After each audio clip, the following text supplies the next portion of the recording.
the fear was so thick, you could feel it. Your heart is beating, like you could just feel like your heart's about to rip out of your chest because you don't know what's happening, what will happen to you. And then you're hearing. The bad thing is that as these things are happening, you're hearing the stories, you're seeing pictures and videos horrifying of what is happening. And the fact that there was no security, you cannot guarantee that government can help. I think that made it even worse.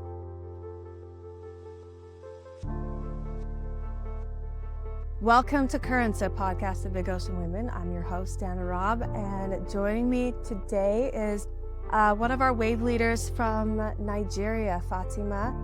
She is coming to share something that we're going to talk about, something that's difficult but deeply important. There has been violence in Nigeria for over 20 years. It's always had the coloration of religious conflict, but has morphed and taken on other forms as other people have become involved and other members in the community have taken on some of this violence as well. So we want to come together and talk about this because it's not something that is in the media very much. And Fatima, being a Nigerian, has witnessed and experienced some of this in her life. Our purpose today is not to sensationalize the suffering or assign political blame or leave us feeling overwhelmed, but we want to listen, understand, and know how as an interfaith community we can come together and support the Nigerians in this suffering. Fatima is one of our wave leaders in Nigeria, and she has become a dear friend. I met her, I don't know, was that 2017, 2018? It was at least 6-7 years ago that we became friends, and I have learned a lot from her over the years and been impressed by her light and love. So, welcome, Fatima. Thanks for joining us today. Thank you for having me. Hello, everyone. Yeah. We're so excited to have you. Just for starts, for those that might not be familiar, can you briefly describe what has been happening in Nigeria and how long, and just give us some context? Okay. So in Nigeria, we can say Nigeria has been fairly peaceful, largely, and there's been crises here and there, kind of a lot of crises, particularly when you look at Kaduna, where there's been religious crises, maybe where they said there's a Miss World pageant or then Danish cartoon, then kill Christians, in like as a reprisal for something that happened internationally and things like that. So there's been those kind of crises happening in Nigeria now and time again. But then on 7th of September 2001, just before the 9/11, there was a major, major crisis in Jos Plateau State. And then that was purely, it was religious. And then there were a lot of killings. The casualties were more than 1,000. It was very bloody. They burnt houses and killed people in the most gruesome ways. And then after that attack that happened in 2001 in Jos, it spread to neighboring communities. And okay, just to say that even before that major one that happened in Jos, before that Jos, there was one that also happened in Logona Hawa, where a community in Plateau State as well, where people were killed in their sleep. And then the allegations are that they were Fulani herdsmen, militant Fulani herdsmen. Those are, I think they call them cowboys in America. They're herdsmen, they raise cattle, they graze openly, they don't do theirs in ranches, they move around with the cattle. And so in this case, they usually travel with very terrible weapons like AK-47, they have machetes, they have knives. So if there's any kind of confrontation, it's very bloody. So these things had been happening, and then the Jos crisis happened, a lot of people were killed, it moved to communities gradually. But then because it was not a national thing, it was just happening in different states, people will come out and there will be outrage, would be mostly us versus them. More like this, the community speaks for just themselves. They don't speak for, the general public. At that point, it used to be like, well, it happened to these other people, but it happened to us and we feel it more. That's how it was. It was spreading. It went to Kaduna, Benue State, and then like that. while that was going on, then we had the Boko Haram attacks as well that started. Of course, initially people were saying, no, they are just a political pressure group. There were a lot of descriptions about Boko Haram. People were trying to protect them, but eventually their motive came pure. When I think it was after the Chibok abductions, when they went to a school and abducted more than 200 girls, Christian girls. I think that was when there was a global outrage. That's when it actually got national and global recognition that no, something really serious is happening here. And within all that period, there were attacks. A lot of displacements began to happen because when they go to those communities, they kill people, they maim, they burn the houses, people are fleeing. And then most times these attacks start in the night. So people just run blindly through the bushes. Some actually even die in the course of fleeing. Some run to the mountains where they have mountains close by. And so in the midst of all of this, a lot of brutal things have happened. A lot of women have seen their loved ones killed right in their presence. Some were not even privileged to be able to bury their dead. So there's been a lot of terrible things going on. And then what has made this a lot more, what's the word to use now? I can't even find the right word. But the horrifying thing is that, our constitution says that the primary responsibility of government is security and welfare of the people. But then when it comes to a point where you don't have, like the US, you have 911 to call and you get the response. Here, you don't have that. You are just, it's more like the security, your own security. Yeah. You don't have anybody to call. There are a lot of victims that have said they have even gone to a military, like their military checkpoints, and they run to say, we need help. And they say, sorry, we don't have orders to intervene and things like that. So there's been a lot of allegations of complicity from security agencies helping these attackers. There's been so many things going on. And then, of course, sometimes you hear stories of victims saying that they actually saw people from security agencies as part of the attackers. So it has made this thing a lot more horrifying. And then the government response also has always been very ineffective and weak. Before attacks start very early in the morning or very late in the night, before the military arrives, of course, we're not even talking of the police because it's so overwhelming. These people come with very, like I said, sophisticated weapons. So before the military will even come in to help, some communities are already raised down. And then in many cases, these communities that are displaced, the attackers, the perpetrators take over those communities. So the people can't even go back. And it's actually worse in the rural areas where most of them are farmers and they don't have any other source of livelihood. So you find that a lot of these people just end up staying in camps, depending on charity, depending on help. They don't know any other way to survive other than farming. They can't go back to their community because the perpetrators are there. There are people, displaced people that I know that have gone back and they died. They didn't come back.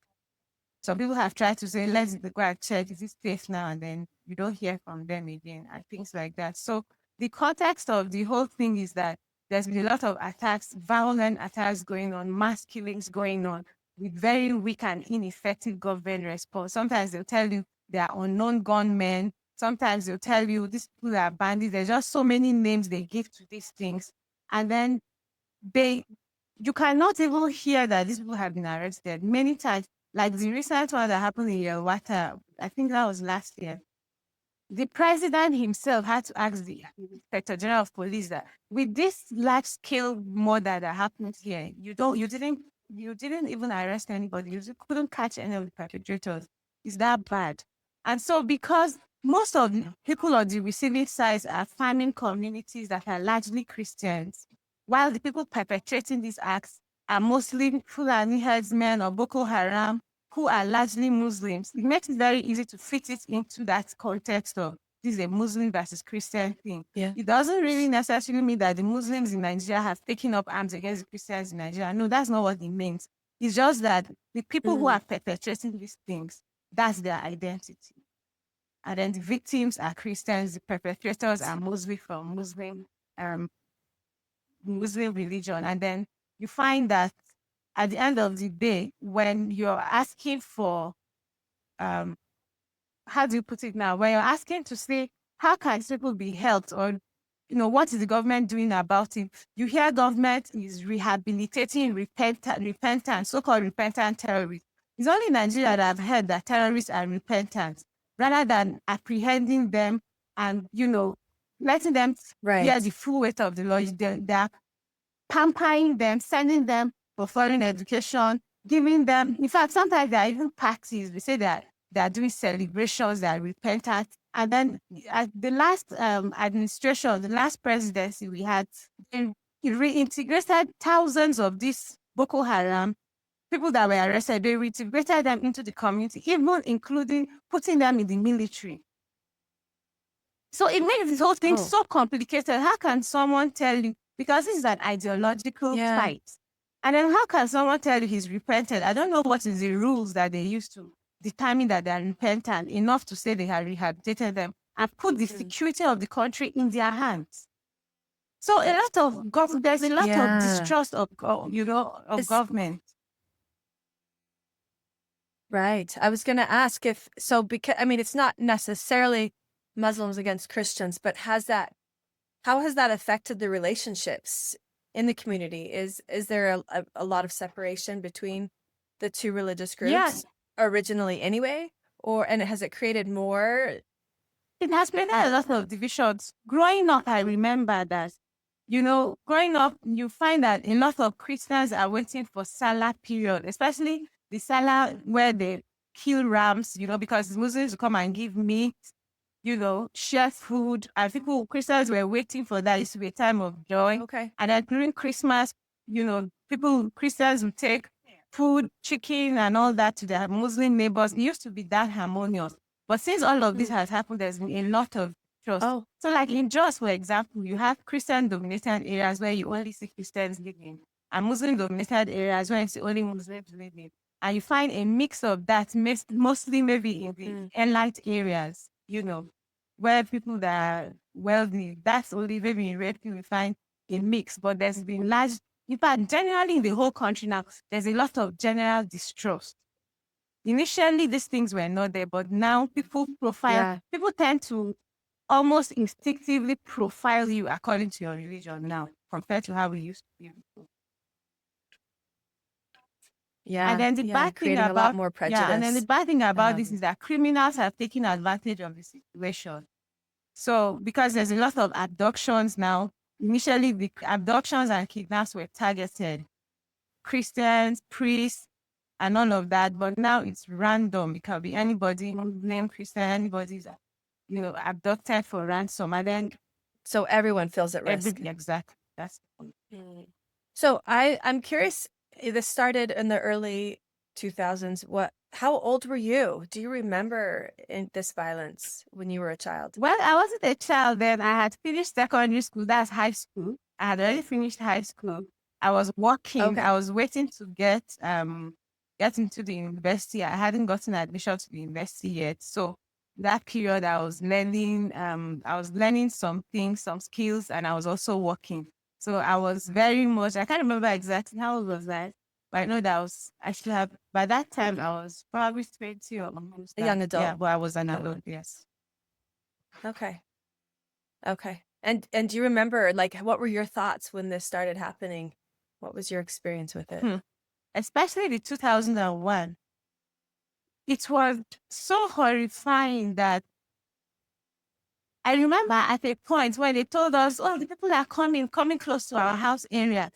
Everybody was saying their last prayers and all of that. I just thought the world was going to end. Like, for me, I thought that was going to be it. That was the end. Like, we're all dying.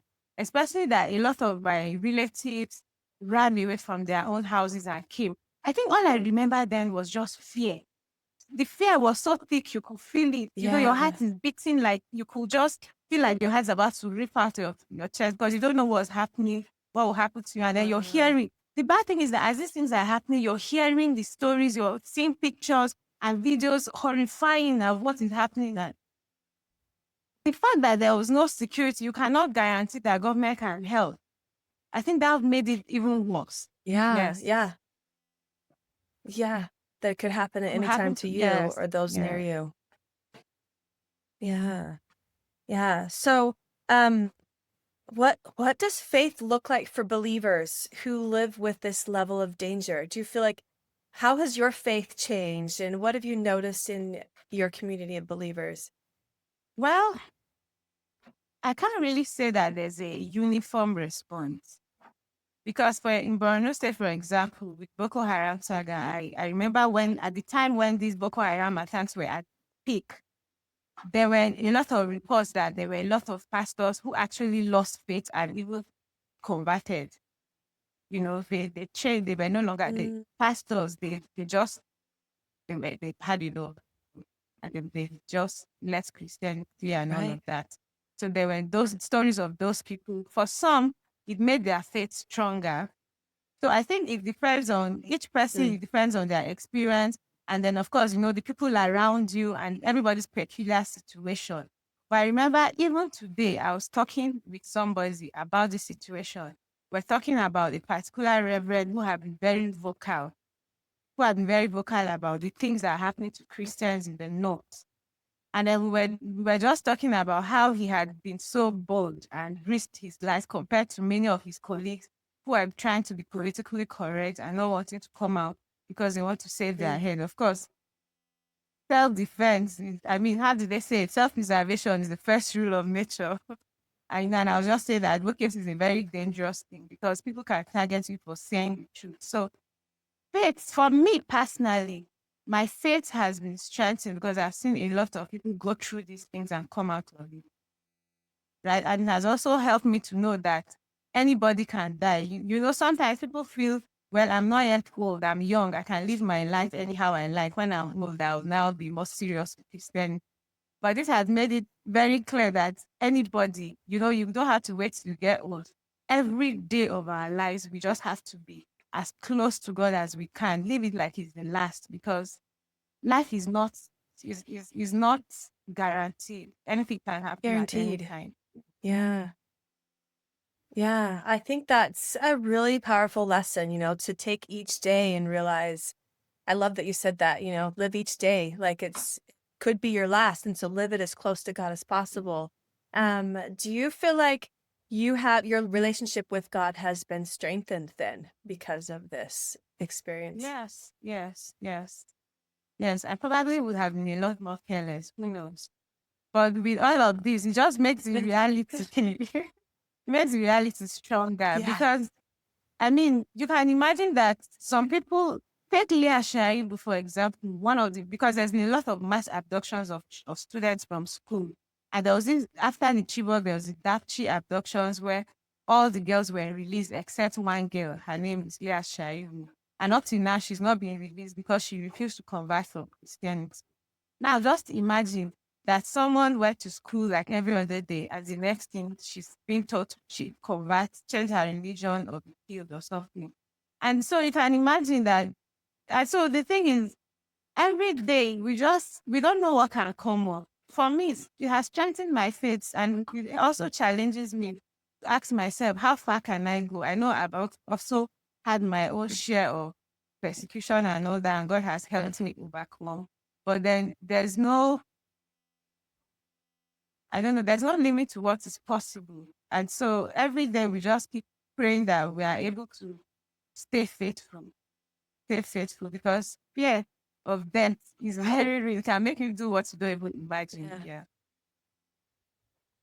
Yeah. Mhm. Yeah. Yeah. I can't imagine. I want to know what's it like raising a family in this fear. Hmm. It's also raising a family with all of these. It also has its own challenge. Other than, of course, there's the general challenges everybody face. But then there's also this situation because my children are still young. You're careful when you're having discussions with adults about what you say because children will pick certain things and they'll go to school and meet their classmates who are of different faith. And you don't want them to put the wrong thing or saying the wrong thing to their colleagues. You're looking at how do you shape the perception of the children so that they don't lose face, they don't hate people unnecessarily, preserve their faith in humanity and all of that. It's really very difficult, very difficult. But I've just learned that one day at a time is more than just a praise. A very important principle. You share an experience, like a firsthand experience of witnessing any of this violence.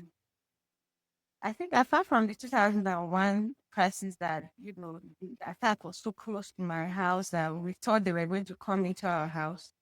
Another one was when I was about to go to school. I didn't know that just right in front of the place, they were already burning tires. There was the crisis. I think that was in 2018. I didn't know that there was a crisis that had started and they were already burning tires. I was preparing to go to school and it took a friend who just casually came to ask what I was doing. I was even wondering why he was asking me that question very early in the morning, very early, before 8 o'clock. And I'm wondering, but when he told me to step out of the house, I step out of my room, I see what's happening. I came out and I looked up and I saw thick dust, cloud, smoke. Yeah, I can't. And then that was actually when I started hearing the gunshots. Do you know that sometimes you think you have ears, right? Well, you think it's your ears that hear. Sometimes, actually, I think it's the mind because something can be going on around you and you're not even so aware until you pay attention. The gunshots till you see it. were just loud, and I'm like, how come I was just busy minding my business, not knowing that they are so close to me. And just Wow. after that conversation, they came banging on our gates because someone had the presence of mind to go and knock. That was our saving grace. Because we usually, in the morning, of course, we leave the gate open, people can come in and go out and all that. But someone had the presence of mind to lock it. That was our saving grace. They wanted to come in. I know what happens is that during those kind of crises, they come in. Anybody they see, they kill anyhow they can. They can use flares, they can use gun, they burn witness and all that. So only God knows what would have happened. That was, I don't know. I just thank God. Thank God that. That's yeah.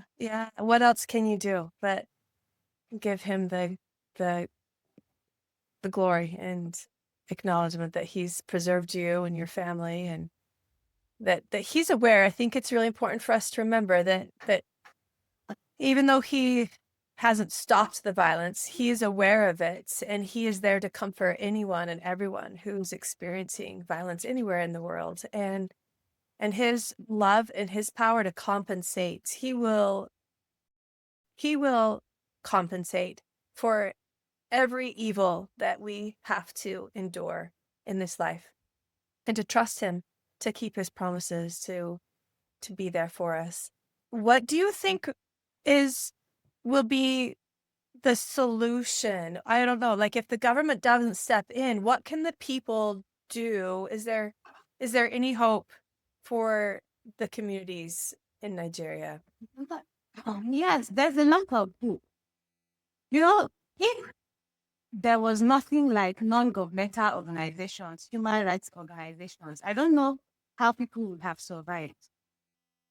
Religious organizations, non-governmental organizations have done tremendously well. It's so amazing what has been happening just from churches, church organizations, and NGOs. Because some of these attacks, particularly the ones from the Fulani herdsmen, they invite people from outside the country to join them. So first of all, I don't know how that's going to happen. We may take a miracle, but there has to be a reawakening of patriotism, of human rights values, of respect and dignity of life, of human life, that people should be able to see one another as humans and not as competitors or rivals or enemies, because we are not. If we are not, serving God in the same way, it's not enough. That should not be a death sentence because somebody is not worshiping God the way you're worshiping God. It shouldn't be.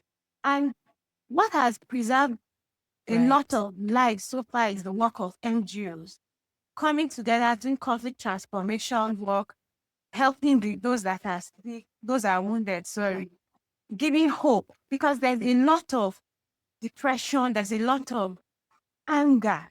I remember there was a time there was a delegation that came from the US, and then when an IDP camp, and then one of them was asking a little boy, asking him what he wants to be in future, and he said he would want to be a soldier.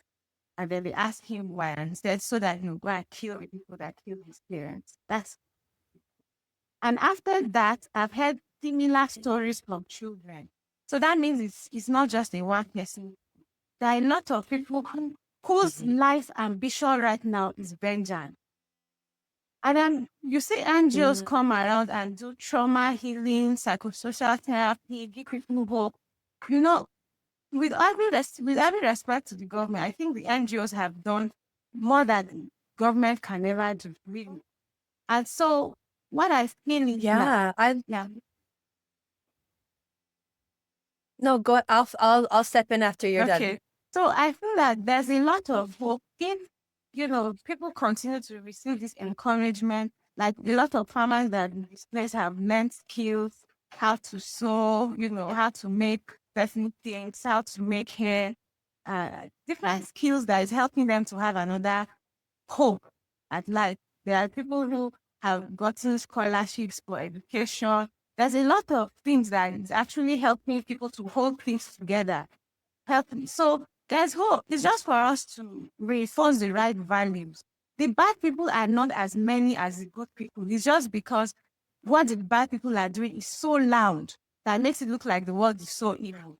No, there are a lot of good people, just that they have refused to do anything good or they've been quiet. But if we pray for one another, if we help each other do interreligious, workshops where we help to see that we have similarities, give each other hope and a reason to believe in one another, I think there's a lot of hope. I love that. I really love that you're the awareness of the resilience of humanity, and that even if the government isn't stepping in or solving the problem, there are so many good organizations and people stepping up and seeing the need, and they are coming in to help fill that need. And that to me just speaks to the power of humanity. And like you said, there are more good people than there are bad people. And so if every good person decides to stand up and to do something good and to be led by God to know how to fill in that space, then so much good will happen. And I love, even though these farmers are getting displaced, that they're learning new skills and they're learning how to adapt and adjust, and life can be good again. And so I love that you say there is hope. There will always be hope. For what would you say to our global community? What would you want them to know about this? And anything else, I guess, that you would want them to know, or how would you like the response of our Christian brothers and sisters throughout the world, or other religious members of the community, to step up or to do something? Well, let me say something about a story I heard. I'm sure many people have heard about it. We're talking about where you go to the ocean, there's that the coral, we call them the coral reefs that wash up and all of that. We cannot really change the whole world, but we can change one person at a time. We can make a difference for one person at a time. And so what I want us to do, first of all, is to empathize, not sympathize. Why you sympathize, you take yourself out of it and just say, oh, sorry about what's happening. But when you feel the pain of these people, how will you want to be treated if you were in one situation? I think that's the best question to ask anybody who wants to do something good. If you were in that situation, what would you want to do? And so, first of all, I know sometimes we underestimate the power of prayers, but prayers is very strong. Prayers is very, very strong. And then secondly, like the book of James says, you don't just say, oh, I'm praying for Israel with you, where you can do something physical. So you can help people learn more skills. You can help sponsor someone for education. You can help encourage one family. You can't do it all, but you can pick one family and help organizations that are helping continue to survive, to continue to help. But let people just know that your concern. And then this awareness, like we're doing now, is a lot of awareness. Some people don't know this is happening. Just sharing the story and getting people to know about it and do something about it is a lot. Yeah. Well, that reminds me, Fatima, that you did something about this when you first became a wave leader. I remember one of your first projects was to help those that had been widowed by the violence. Will you share that story? Share a little bit about what you did for your community. Oh, okay. Yes, I remember. So what we did was we got widows, because of this crisis, we have a lot of female-headed households now. A lot of men have died. We have a lot of young ladies that are heads of households now and all of that. And then we have the elderly ones. So what we did is brought them together.